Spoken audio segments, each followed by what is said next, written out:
السلام علیکم ورحمۃ اللہ وبرکاتہ۔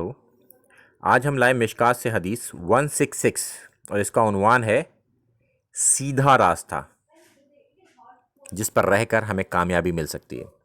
اللہ کے رسول صلی اللہ علیہ وسلم نے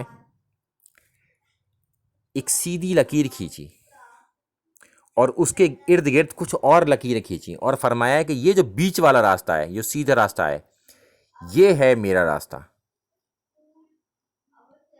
تو ہمیں اس راستے پر چلنا ہے، نہ کہ ارد گرد والے راستوں پر جو الگ الگ مسلک نے، الگ الگ فرقوں نے اپنے اپنے بنا لیے ہیں کہ صاحب یہ حنفی ہیں، یہ مالکی ہیں، یہ حنبلی ہیں، یہ شافعی ہیں، یہ ہیں الگ الگ راستے۔ ہمیں چلنا ہے، اتباع کرنی ہے اپنے رسول صلی اللہ علیہ وسلم کی، نہ کہ کسی اور شخص کی، اور وہی راستہ سیدھا راستہ ہے، اور اسی پر رہ کے ہم کامیاب ہوں گے انشاءاللہ تعالی، اور آخرت میں ہمیں اس کا اجر ملے گا۔ اگر ہم چیزوں میں یہ دیکھیں کہ اللہ کے رسول صلی اللہ علیہ وسلم اس کام کو کیسے کرتے تھے اور وہ صحیح سند سے ثابت ہو، تو وہ ہے سیدھا راستہ۔